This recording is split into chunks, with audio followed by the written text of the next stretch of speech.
succeed in ways you've only dreamed about? Well, we have some good news. You have options. We're a nonprofit organization called Step Up for Students, and we award scholarships for children in Florida so they can attend the kindergarten through 12th grade school that best meets their learning needs. You choose. One scholarship helps pay for private school tuition or assist with transportation costs to attend a public school in another county. And now, Step Up for Students also helps children with special needs with the Personal Learning Scholarship Account. Customize your child's education. Visit stepupforstudents.org to learn more. It could change your child's life. Again, visit us at stepupforstudents.org and find the best learning environment for your child. Every child deserves a chance to succeed. Talk 1470 is WWNN Pompano Beach and 95.3 FM W237BD Boca Raton, the Health and Wealth Radio Network. If you've decided to get back to feeling good again like you used to feel, then you're invited to tune in to the Dr. Bob Martin Show. Hi, I'm Dr. Bob, at your service Sunday mornings at 10 on Talk 1470 WNN. The following message is sponsored by the Florida Department of Business and Professional Regulation, the Florida Association of Broadcasters, and this radio station. Natural disasters can be unexpected and devastating to your home or property. If your home or property is damaged and needs repairs, it's important to use only Florida licensed contractors. Remember to check their references, get everything in writing, and don't pay up front. To verify your contractors are licensed, contact the Florida Department of Business and Professional Regulation online at myfloridalicense.com. That's myfloridalicense.com. What you want to know. What you need to know. Talk 1470 WNN. The opinions expressed are those of this station, its staff, management, or sponsors. Are you a family caregiver? Are you caregiving for someone who can no longer take care of themselves? Are you overwhelmed? This is Caregiver Solutions Info with Marcia Teal.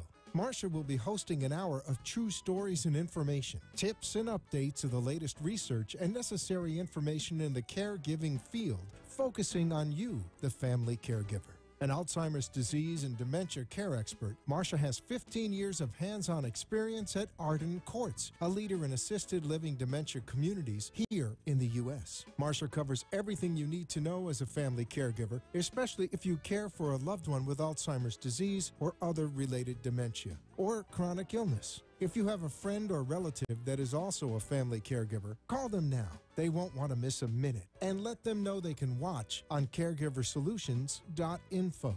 And they can listen on WNN 1470 AM in South Florida or nationally on the iHeartRadio app. Now, sit back, relax, and learn from our host, Marcia Teal, as she brings information to you that may just be the caregiving solution you need. Hi, everyone, and welcome to this week's Caregiver Solutions Info Show. I'm so happy you could join us. We have an awesome show again for you this week.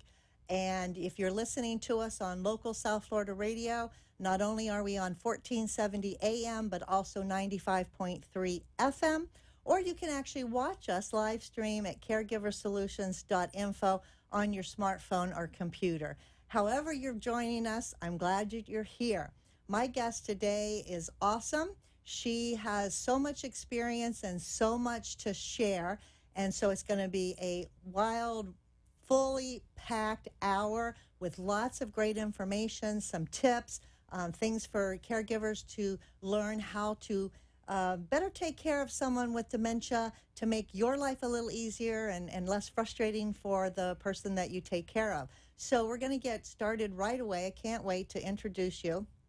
She's been on the show before, but back by popular demand, I would say. My guest today is Karen Gilbert, and Karen is with Alzheimer's Community Care, which is actually headquartered here in South Florida in West Palm Beach. And Karen is the Vice President of Education and Quality Assurance. She is a registered nurse. She has her Master's of Science degree. She is a certified dementia practitioner, and most recently, she's in the Doctor of Nursing program at Palm Beach Atlantic. So This woman is a busy gal, and I'm so happy you're here with us today. Hi, Karen. Hi, thank you for having me.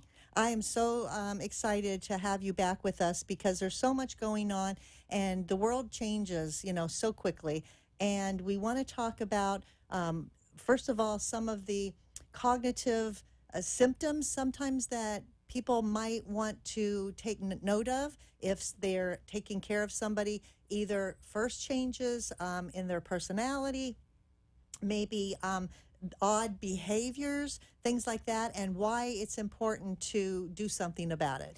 Absolutely. You've hit on an incredibly important topic. Just in the last few years, it's become obvious that we are missing opportunities with many of our loved ones. Most people diagnosed with Alzheimer's are not diagnosed until middle stage. Middle stage. And sometimes later. Wow. And at this point, we have no cure. And we have no treatment that will modify the disease in any significant way at that point. 112 years we've known about Alzheimer's pathology, and we've not been able to come very far. So what that means is if trying to address it at middle or later stage doesn't work, we need to back up.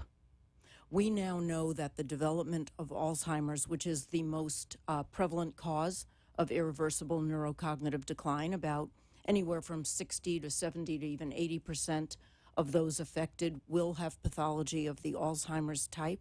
We now know that that develops over decades. And we know the development is multifactorial. There's no one indicator that produces Alzheimer's disease.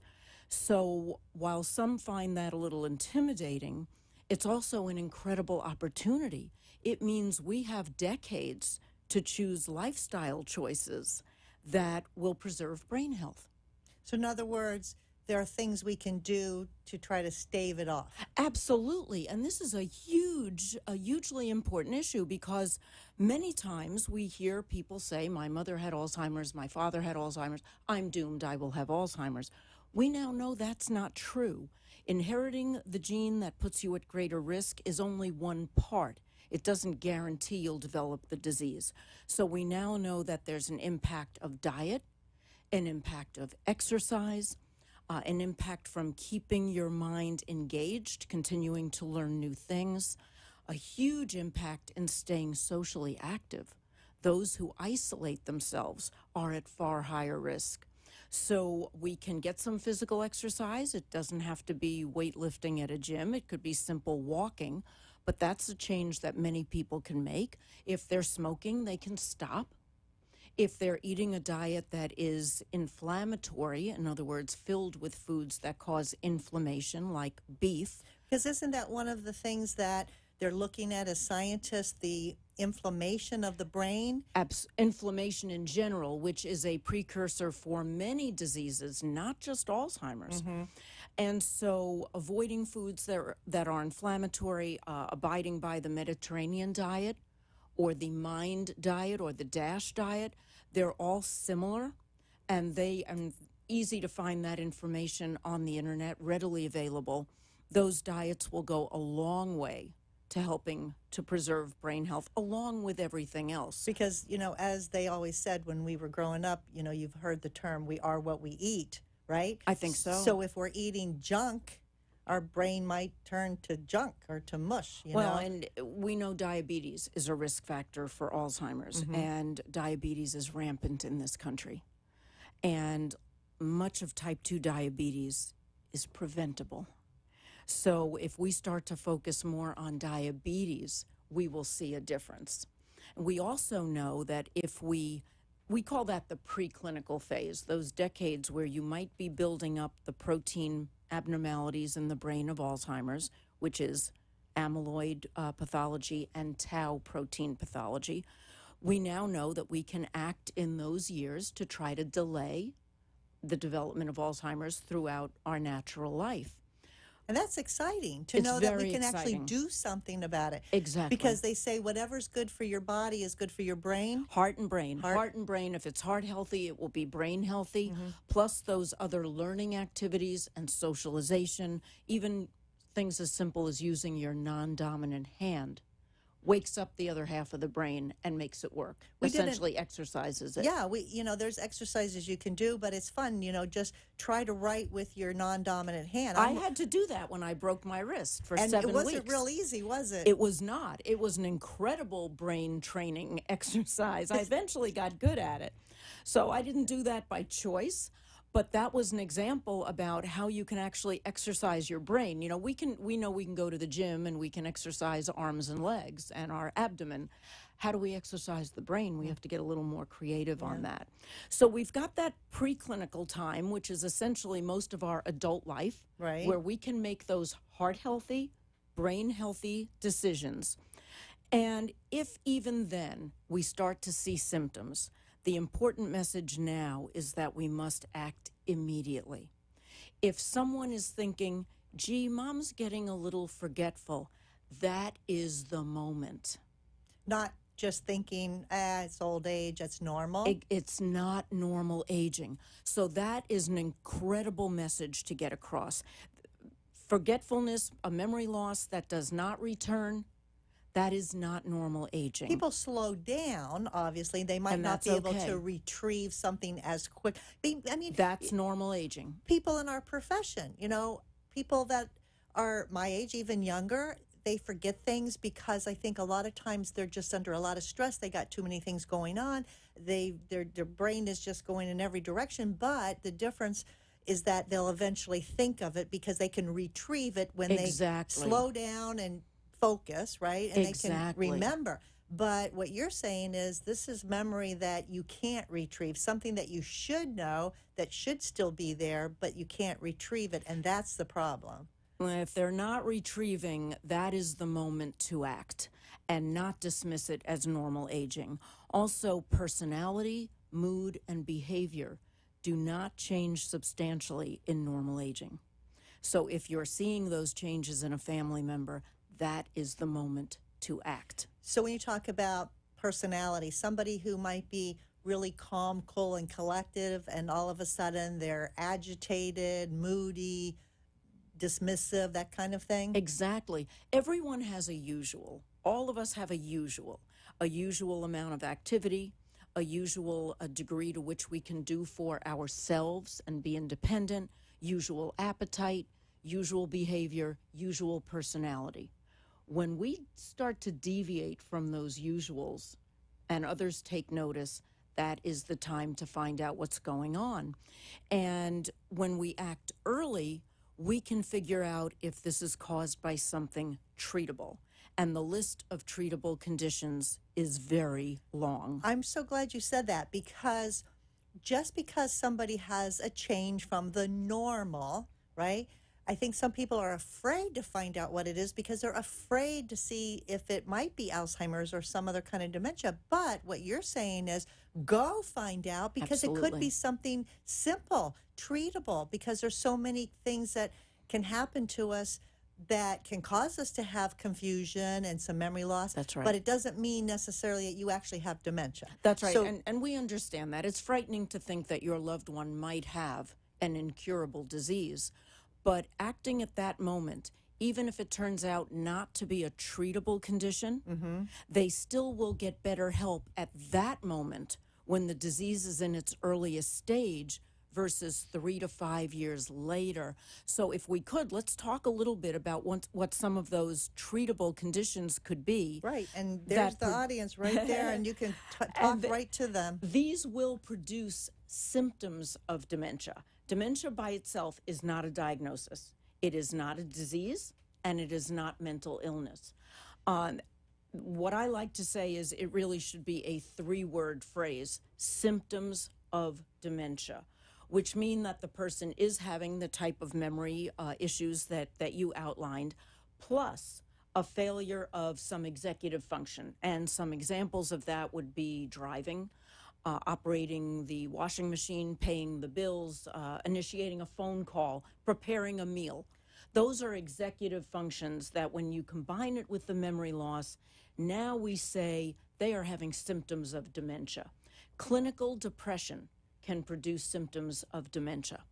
clinical depression is treatable. Yes, and a great example of that, years ago, I had a son who brought his mother to our community, and he just thought she couldn't do anything. She didn't have those executive functions. She'd go into the kitchen and stand there and not know what to do, and if she wanted to get something to eat, she didn't know how to put a slice of bread into the toaster, and she would just stand there not knowing exactly what to do. She was forgetful. She was confused. So he's thinking she's got Alzheimer's, right? Mm-hmm. So he did a little digging, asked a lot of questions. Long story short, this woman lived in Florida. Her son was from Colorado, and he had come to visit her because obviously she was having some issues.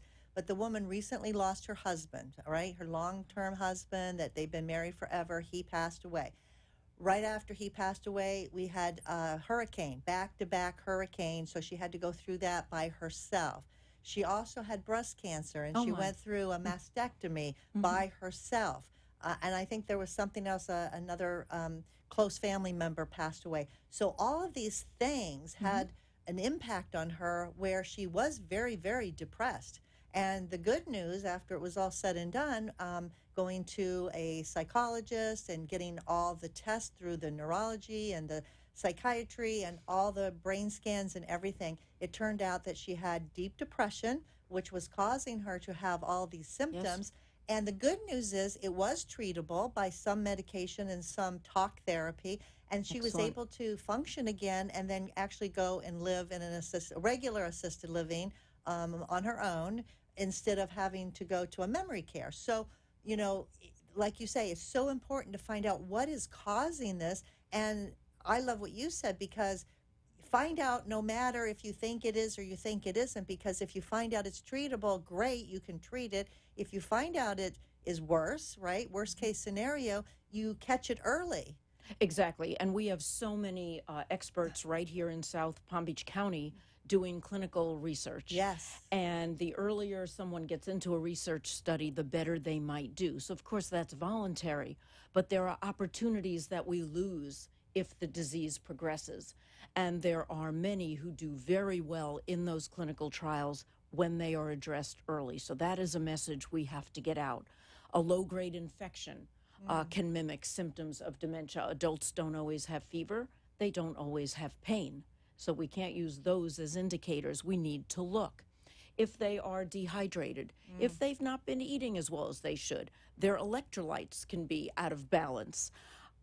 If they have an underactive thyroid, hypothyroidism, very common as we get older, easily treatable. But untreated, it will mimic symptoms of dementia. Wow. Poorly controlled blood sugar, again, if we have someone who's diabetic, doesn't know they're diabetic, or they're not managing the diabetes well. And again, that can easily be corrected. If, heaven forbid, they do have a brain tumor. Brain tumors, whether malignant or benign, can be treated. Some malignant tumors, such as the one Senator McCain is experiencing, are very serious, but there are other malignant brain tumors that are highly treatable. So again, that's something we can address. If this person is exposed to certain toxins, pesticides, if their hobby is working to refinish furniture and they're exposed to those chemicals, high chemical exposure can produce symptoms of dementia. So if the chemicals they're ingesting by smelling it and getting into their lungs and all that causes these symptoms, if they get away from that, will the symptoms disappear? Or sometimes does it leave permanent damage? That would be hard to say because it depends on the duration, but I do know of cases where when the person was put in the hospital to see what was going on and they were not around the gardening supplies or the paint supplies, their symptoms cleared up. So the important thing there is that when you are doing a medical workup, in addition to the medical history, you have to get the social history. Not only what do you do for a living from Monday to Friday, but what are your hobbies? Because those hobbies could actually be causing some of your symptoms. So it's all a whole of this, big picture, and it's a huge picture. Contributes to the part of being healthy. It's every aspect of someone's life, and that's great. And there's so much more to say, but we're going to stop. There's two more I'd like to mention because these are very common and not addressed. One is vitamin B12 deficiency. Pretty much after the age of 50, we're not able to hold on to our B12. many adults over 50 need to take B12. I would urge you to ensure that your physician actually tests your level. That is not routine in annual physicals. And if you're a vegan of any age, you need to take B12 because you're not getting it in your diet. So a deficiency in B12 will cause symptoms? Long term is a risk factor for Alzheimer's. Wow. And again, easily correctable. Vitamin B12 is easy to take. It's inexpensive, even if you need it by injection. If you don't absorb it through your stomach, some people cannot. Medications. We take too many medications, many of us. We consider polypharmacy 4 or more. Some experts say 5 or more. With an older population, we think being more conservative is even better. The population over 65 in this country represents about 13-14% of the population, but takes 35% of the prescription medication. So this is an area where we want to really discuss with that physician or practitioner, why am I taking all of these? Every medication needs to have a why, and we need to look at risk versus benefit for each and every one. So there needs to be a gatekeeper for those medications to look at everything and be knowledgeable enough to know what medications are interacting with others that can cause problems, because sometimes a person will get a medication prescribed from their primary, another one from their cardiologist, another one from a rheumatologist, another one. I mean, they go to all these doctors, and each doctor, the specialist, they don't really know unless you're telling them what else you're taking, and then there's nobody to oversee the whole thing. We encourage the patients, if they're still caring for themselves or their caregivers, bring all of the bottles. All of the bottles, not a list. Every time. There's much more information on those labels than could ever be derived from a list.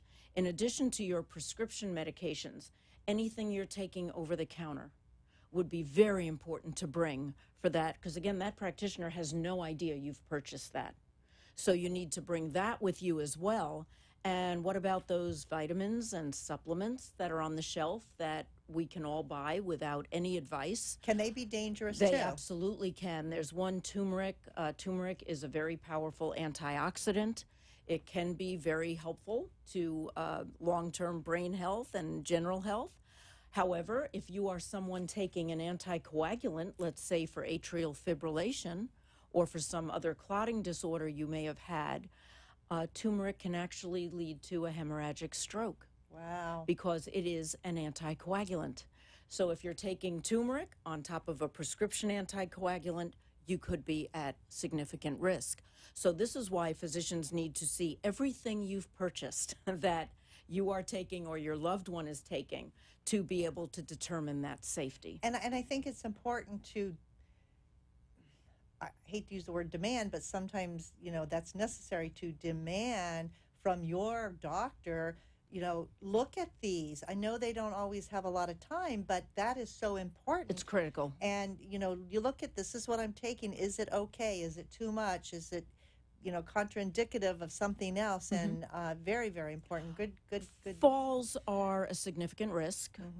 The Centers for Disease Control has been steady on these statistics for years now. 1 out of 3 over 65, with or without a neurocognitive disorder like Alzheimer's, will fall every year. 20% will sustain a fracture or a head injury, and 20% of those patients will actually pass away within a year. So falls are incredibly serious. Many prescription medications have side effects of dizziness or sleepiness, and when you start piling on several medications with those potential side effects, the potential for falls is much greater. Right, and they fall, they hit their head, they can have a brain bleed, they can have this big hematoma that's going to cause other problems. Absolutely. So we have to think about quality of life versus quantity of life. If that whole shelf of medications might keep someone alive a little bit longer, but they're at great risk, where's the quality of life? Recently, I spoke with a gentleman who cares for his wife, and he visited the day center because she actually wears an ID locator bracelet because she did become lost once walking her dog and was actually 5 miles from home. Wow. And so we just started chatting, and he said, until recently, she needed a wheelchair. And I said, well, I just watched her walk in here under her own power with no cane, no walker, and she wasn't even holding your hand. How did you get her out of the wheelchair and so independent? He said that they actually joined the PACE program, actually on the advice of our family nurse consultant, because she was eligible for those services. And the first thing the physician there did was discontinue half of her prescriptions.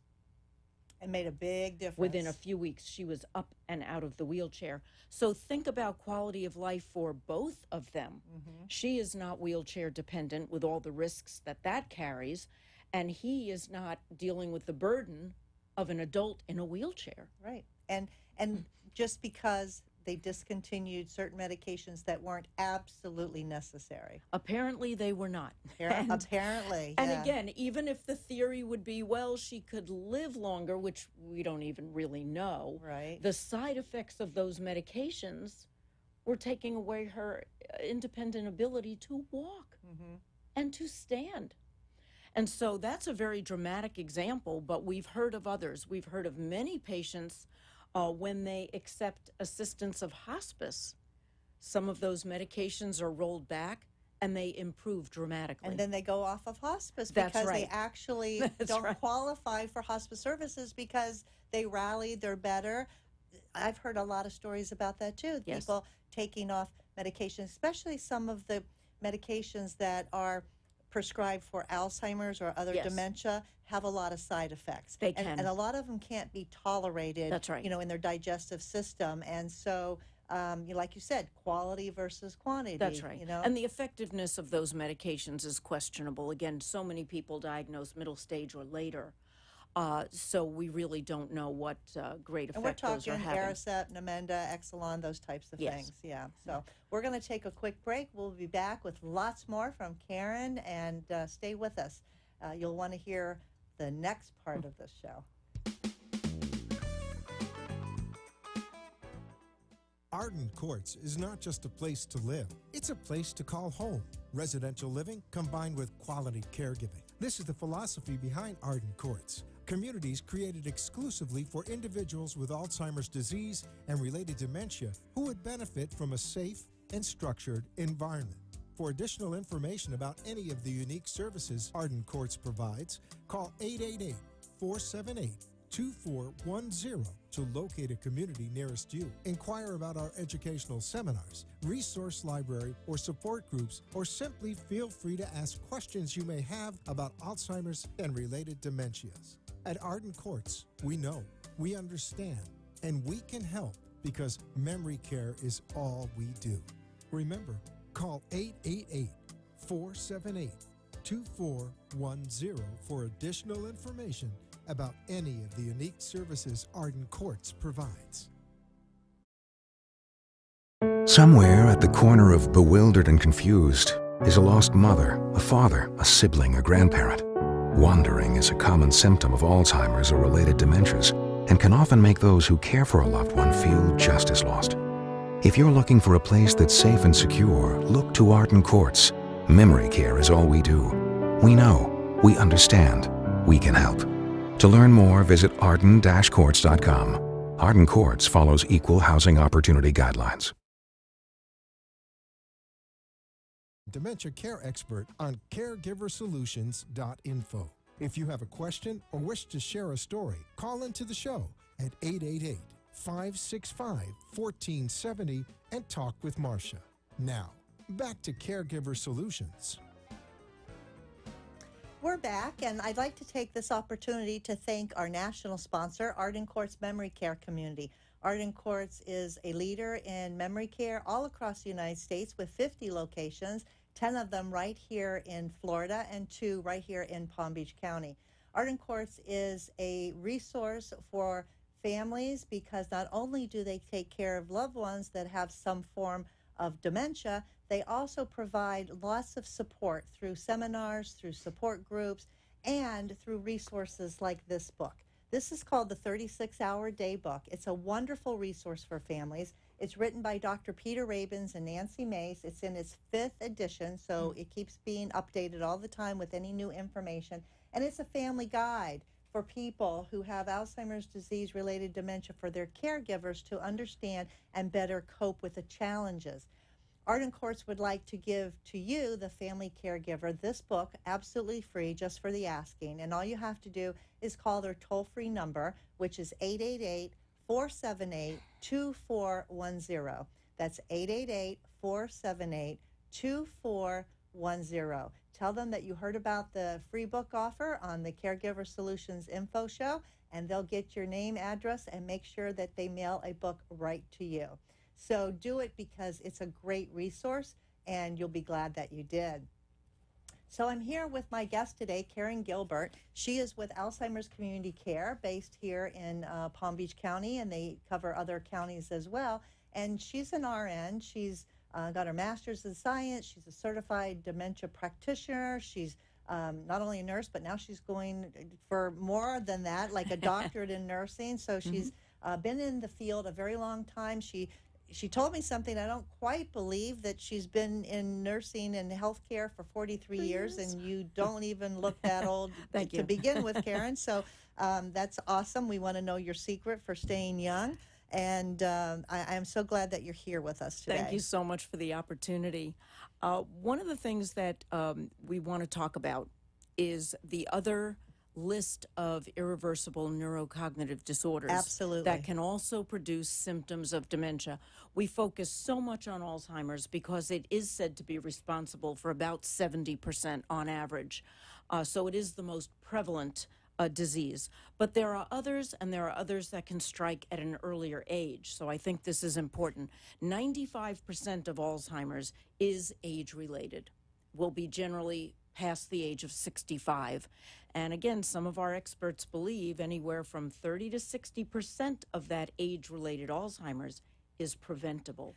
And that's through those healthy lifestyles, heart-healthy, brain-healthy lifestyles. Of course, but some people have the impression that Alzheimer's is old people's disease, and that's not necessarily true. No, there is a small percentage with a specific genetic abnormality that can actually develop Alzheimer's far younger, but that is rare.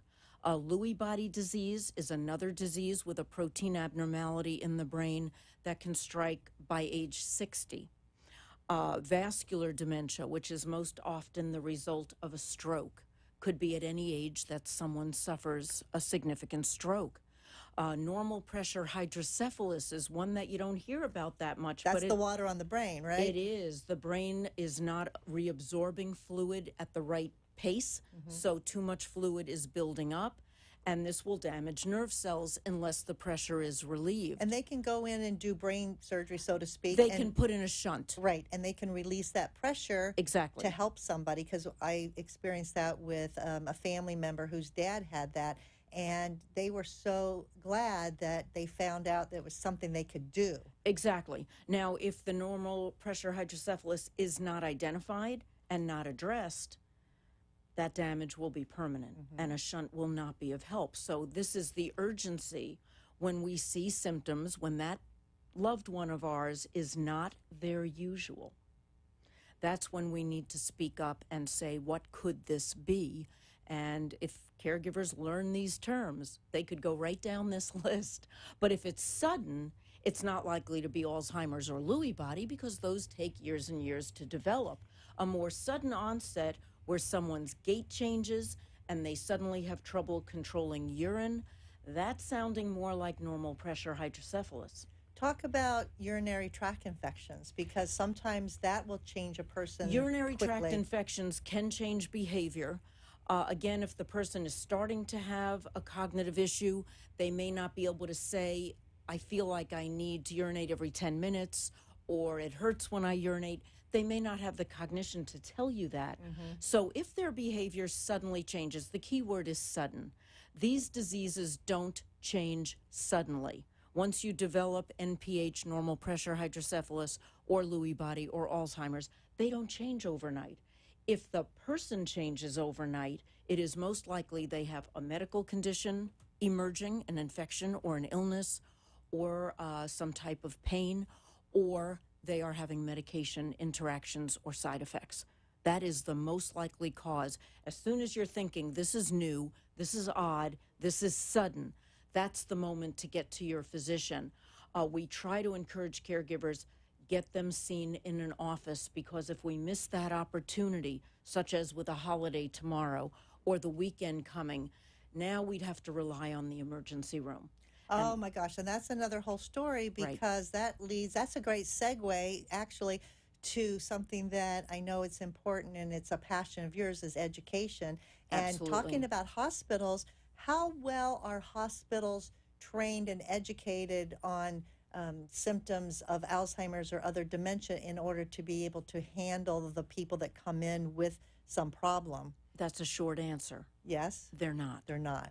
There is no you have wonderful hospitals in South Florida. We're blessed. But they don't have this education. So they're not aware of the particular needs and vulnerabilities of someone with an underlying neurocognitive disorder. So if a loved one has Alzheimer's or Lewy body disease or vascular dementia, it is critical that a family member or friend who knows them is with them as much as possible, because that family member or friend will alert the staff that the patient is off his or her usual. Don't blame it on their age. Don't blame it on their underlying Alzheimer's. This is different now. Could it be a medication reaction from something new you've given? Could they just be frightened? Could it be a urinary tract infection? So the hospital staff doesn't get to know that person in the context of a few days. We really rely on that family or friend that knows them well to point out those changes. In Florida, there is required education for home health agencies, adult day centers, nursing homes, assisted living, and hospice. 0 for hospitals. And that's where a great majority of the people that are suffering from Alzheimer's end up, yet, and sometimes avoidable.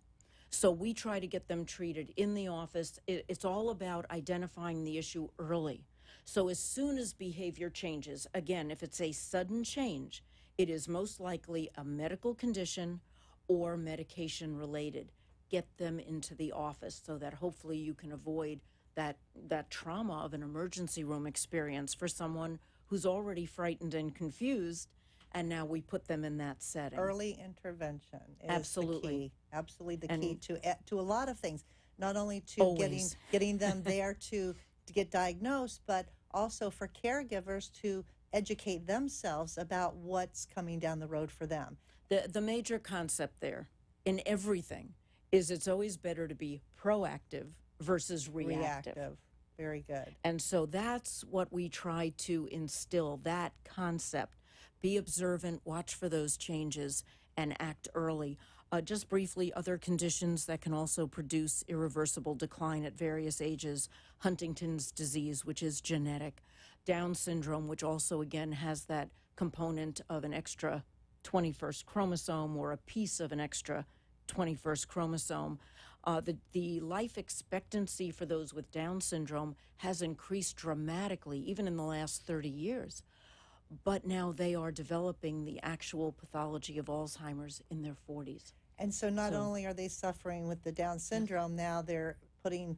They are at risk for Alzheimer's. Risk for that and seeing that. And you're right, because years ago, with Down syndrome, usually with children, and you would see younger people, and now, they're living longer. Well, the good news is we've been able to treat so many issues that can preserve lifespan, but now we see the tau and amyloid pathology emerging in these patients in their 40s.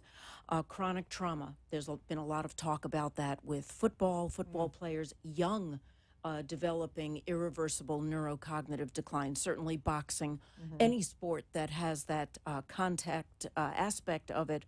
But also we see our returning servicemen and women who have suffered severe head injury from blast injuries in combat. And so also this depression with them, too. And you had to mention depression earlier. Absolutely. There's something you've just hit on, is that there's no rule that says you just get one.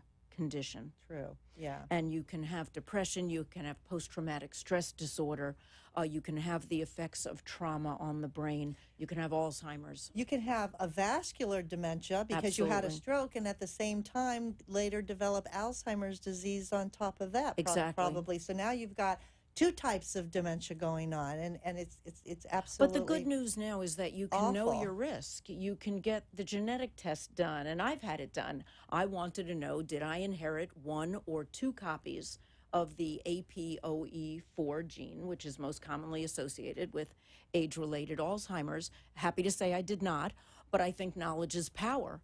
And if I had, I think, inherited 1 or 2 copies, I would be even more adamant about sticking to my lifestyle choices, which are not smoking, no alcohol, the Mediterranean diet, being active physically, always learning new things. One of the reasons I'm back in school 43 years after graduating from college. I think those things are very, very important. So I always believe the more you know about your particular vulnerabilities, the more you can be proactive. And there's genetic testing now to gauge your risk of different cancers. I've had that too. So it's very empowering to know what your inherited risks are because you can do something about it in advance. Well, a lot of people say they don't want to know. They don't want to know if they're at risk by taking the test to find out if they're going to get it because they say, well, there's no cure for it. But on the flip side, you can plan. If you have that testing done and you are at risk and it looks like you're headed that way, you can put your life in order. Exactly. You can make a plan. You can get your team together because it takes more than one person to care for somebody. You need, like a village, right? And you can do. There are things you can do to be proactive, even if you're headed in that direction. Absolutely. But knowing now that we have the lifestyles that our experts very much believe can delay or even prevent the development of Alzheimer's in the normal lifespan, that's very good news. So there's every reason. Inheriting the gene is just a risk factor. It's not a guarantee, so you shouldn't be afraid of it. But it just might be the information you need to commit even more to the healthy lifestyles. And those lifestyles will help you with diabetes. They will help you with heart disease. They will help you with preventing cancer. So it's a win-win all around. That's wonderful, wonderful advice. Well, let's switch gears for a few minutes before we have to end today. It goes by so fast. I know. I want to give a lot of tips to caregivers that are out there that these are things that they can do to make everyday activities. We call it activities of daily living, which is bathing, dressing, toileting, eating, those kinds of things on a day-to-day basis a little easier because they struggle, because it's something that caregivers don't go to school for, to be a caregiver, and they learn as they go. So we want to provide some helpful, useful tips before we end today. So I'm going to throw out some scenarios, and let's just give a few examples of some things that people can do. So we had a support group today at Arden Courts, and I facilitated the support group, and a gentleman was telling me that his wife doesn't have quite the appetite anymore that she used to have, and he's her sole caregiver. And he said, but she loves sweets. And I said, well, that's common. They lose their taste for everything, it seems, except for the sweets, but you can't give her desserts 3 times a day for all her meals. So he was wondering what he could do. And so I said, is she diabetic? And he said, no. And I said, does she like milkshakes? And he said, yes, but there's a problem because she can't tolerate the lactose. She's lactose intolerant. And I said, great. I said, here's what you can do. And I told him, I said, go get yourself, if you don't, a blender, a little magic bullet. I said, use non-dairy milk, almond milk, coconut milk. He said, well, she likes rice milk. I said, perfect. Put a little rice milk in there, throw in some blueberries, throw in some frozen bananas, a few maybe spinach leaves or something for some more thing. And if you really want to get, the protein in there, if you're not getting enough protein, there's protein powders you can use that are actually vegan because they're based on plant protein, not whey protein. And mix it all up, right? And it's really cold and sweet and frosty, and give her a big, thick straw. Tell her it's a milkshake, and I guarantee you she will down it. And he said, that sounds so good. I think I'll make one for both of us. Exactly. And there's even an ice cream called Thrive Ice Cream that has all of the nutrition of a bottle of Ensure, but it tastes better because it's ice cream. So, but it's a meal replacement. And so instead of struggling with a hot meal that they may not have an appetite for, especially in the hot weather, give them that ice cream. They're still getting the protein. They're getting the balance of starch. Isn't that amazing? And fat. We can all eat ice cream for dinner and we're good. I have right? done that sometimes. So that's something where caregivers feel that, well, if they don't have the meat and potatoes, it's not a meal. So we need them not to feel guilty about that and find those wonderful alternatives. That is, the milkshake is a fabulous idea. Everybody likes the idea of a milkshake, especially in the hot weather. An ice cold shake is wonderful. One of the other hints I would give, especially with getting through activities of daily living, is try to mimic what they were familiar with in their entire adult life. So if they always bathed in the morning, but you have to do it in the evening because of your work, you might want to find a way to get some assistance because they know to bathe in the morning. They may resist you in the evening. Because that's not normal for them. Exactly. Remember, their long-term memory takes over. Those patterns that they engaged in 30 to 40 to 50 years ago. And that's where they feel comfortable. If you try to take them out of their comfort zone, they're going to fight you. They may. Exactly. And you can have this battle. So try to think back to the way they lived their life and try to mimic that. If there were favorite fragrances, or for the gentleman, shaving cream, or Old Spice. Exactly. Have those things. Because it reminds them of long ago. And it brings that comfort back. It's familiar. Because the here and now is not familiar. If they think today is July 3rd, 1978, it is. Right.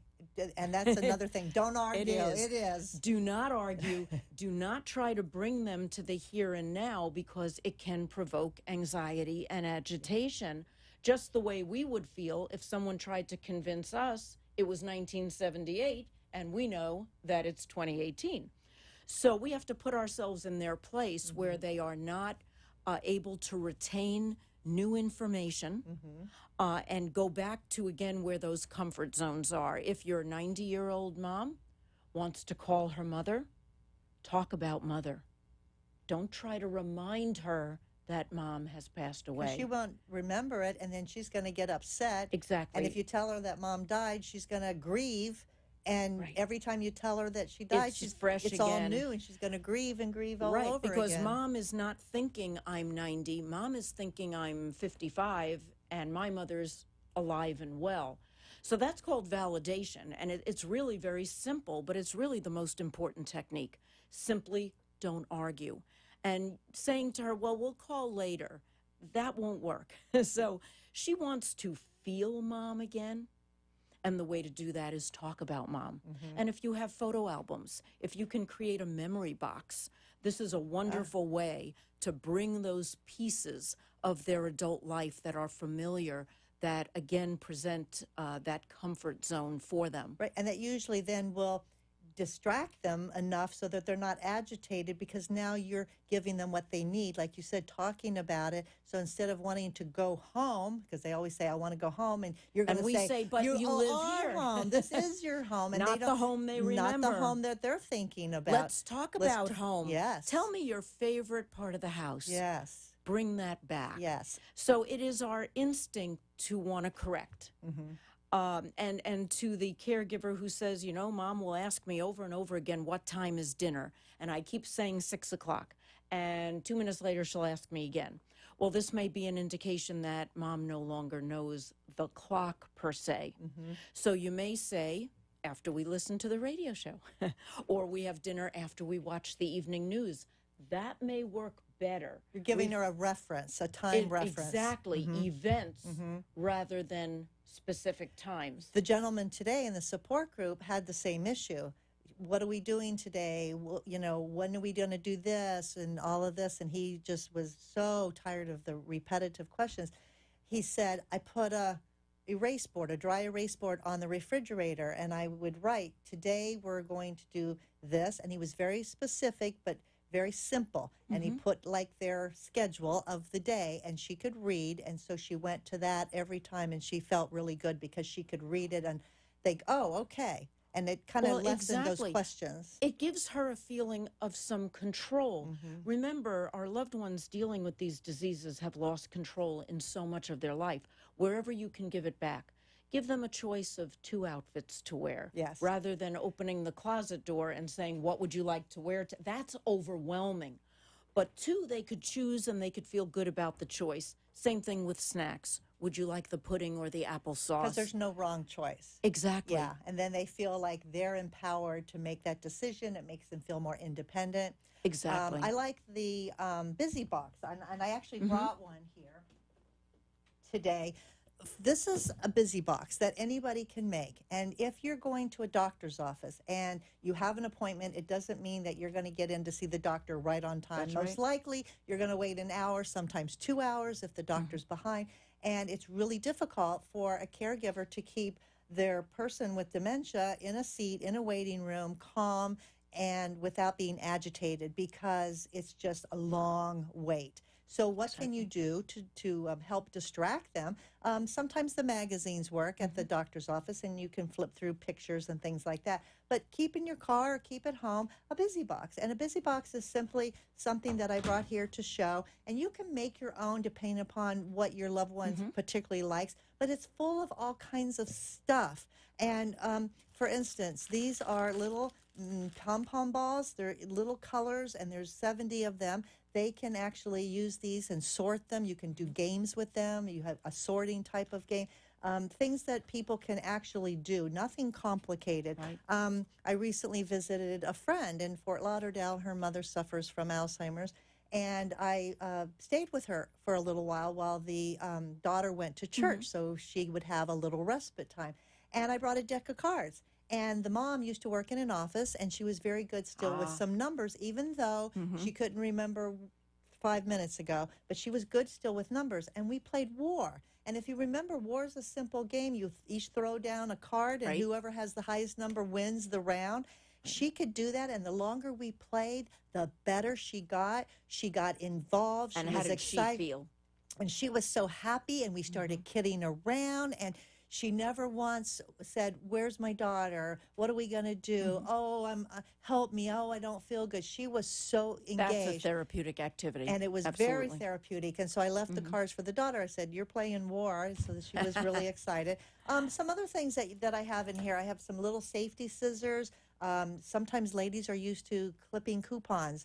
And you can get some old coupons out of the paper, let them do some coupon clipping, put them in a little coupon box like this where they can fiddle with stuff, just things to fiddle with. For the guys, there's a lock with key. They can take apart the lock and close it and take the key and open it back up. There's some plumbing fixtures in here. So we've got a spigot and we've got some PVC, and you can take it apart and you can make different configurations, and that'll keep somebody really engaged for a long time, you know, as a guy. There's folding towels. It's an easy one to do, and at home you can give your loved one, you know, some towels to fold. I had a lady today that said, "Oh, give my husband towels. He tells me all the time. That's what he'll do for you." So these are some of the things that you can put together. It's very simple, but it's special. So it's new to them, and it's easy. There's another reason to put that box together. We're in hurricane season. And if you should have to evacuate if we have a storm, do register for the special needs shelter. If you are in an evacuation zone, but having an activity box is incredibly important. And it really does redirect, which actually has longer lasting benefits than distracting because it engages them. And again, they can feel control. It's an activity that they can control and actually meander through. Very, very therapeutic. One of the things that's not in this box, because I left my Busy Box with my friend to give to her, was a set of flashcards. And you can get them at the dollar store. And they have bright pictures of different things and words. And we did the flashcard. And what it did was it invoked memories for this particular lady. There was a picture of a snowman. And I said, "Oh, a snowman." And she says, "You know, I used to walk in the snow to school up in New York." And we talked about that. So when she finished talking about that, we went to the next one. And whatever it was, a holiday, it invoked all these. And I learned so much about her because she's living in the past by having these memories come back to her just by simple flashcards. The long-term memory is pretty sturdy. Yeah, still for quite some time. So a very good idea is tap into that in as many ways as you can. And remember they're not living in your time. That's right. So the busy box is a great idea for lots of times when you just don't know what else to do with them, because sometimes TV, they can't follow it. It's not therapeutic in any way. I call it the electronic restraint. Yeah, there you go. Because basically we fall asleep in front of the TV. So better to fold towels, as you said, match socks that came out of the laundry, put the silverware back in the silverware drawer, set the table. Even if they don't do it exactly right, that's okay. Give them a job. The benefit is in the process. And then they'll feel so good that they help, because they want to help and they want to feel productive. So before we go today, I want to give you a few minutes to talk about Alzheimer's Community Care. It's a wonderful nonprofit organization that we have right here in our backyard. And quickly tell everyone about the services that you offer and how people can tap into those services. Absolutely. What we have is a pretty extensive model of care, and we're in our 22nd year. So we know it works. And we provide services in Palm Beach, Martin, and St. Lucie counties. We have a total of 11 specialized adult day centers, and that we operate under a very substantial and strict law, Florida statutes for specialized day centers. But first, a family that reaches out to us will meet with one of our family nurse consultants. And that's a wonderful service because it's a service that the family does not need to pay for. It's free, absolutely It's a grant-funded service, so caregivers do not have to worry about how long they're with the nurse. We know this could take a while, especially since often it's the first time a caregiver has reached out for help. And so you get the benefit of getting the nurse's point of view on what's going on and what you need next, what your priorities are. They'll kind of help you come up with a plan. Exactly, a navigation through those priorities. No two families are alike in what they need first, second, third, and fourth. So we get you started in that way. If your loved one could benefit by the day center, we will absolutely suggest that and invite you to tour one of the day centers with your loved one and visit. And often they engage immediately, even where a caregiver says, oh no, my mom will never do that. Within minutes, they're chatting with the other patients, they're working on a project. It really is magic. Yes. And we keep them busy all day. The Specialized Adult Daycare Act in Florida requires therapeutic activities 70% of the day. So pretty much if they're not settled down for their breakfast or lunch meal or snack, they are engaged. So, physically and cognitively. And it's such a wonderful place for families to take their loved one, because it actually serves a lot of purposes. Not only does it engage the person with dementia, it gives them a social opportunity, like you said, to talk to people. Like themselves. Right. So they're in a safe environment. But it also gives that caregiver a respite. Oh, and it gives them a chance to go out and do errands, take a nap, go get a haircut, and do things for themselves, which they should do. They have to. And not worry because their loved one is in a safe place. Absolutely. So it serves those two purposes very, very well. And again, the patients are with others like themselves, so they're successful all day. So how does somebody actually pick up the phone and call? Is that just give us a call at 561-683-2700. And tell us that you'd like to start a dialogue with a family nurse consultant, and we will get that established for you. We also provide, as I said earlier, the electronic locator bracelet. Often the first call we get is because mom got out of the house Saturday night. They had to call 911. There's so much you offer, all of these things. And you have a website they can go to. We have a wonderful website, alzcare.org. That's ALZCARE.org. It has a wealth of information. Yes, we have support groups. We have educational events throughout the year. The only thing there's a charge for is daycare, and many people do have assistance for that with the Veterans Administration or the managed Medicaid programs. Yes. We work with all of them. There's so for much various you grants. can provide through Alzheimer's Community Care, so give them a call. Unfortunately, we're out of time. There's so much more we can talk. Will you come back another time? I will be and happy share to. with Thank us? you.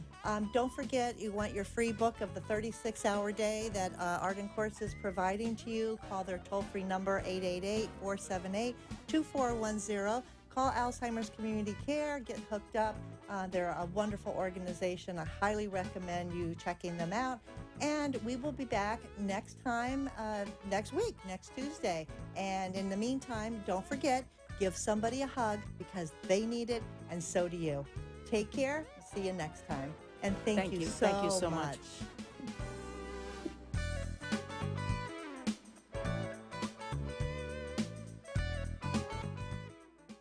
Thanks for joining us for this week's Caregiver Solutions with Marcia Teal. Join us next week as Marcia, who has 15 years of Alzheimer's disease and dementia care experience, brings you more needed information to help with the care of your loved one. This show can be seen again on caregiversolutions.info, and questions can be left on the site, which may be used on the program to help others. See you next week for more Caregiver Solutions.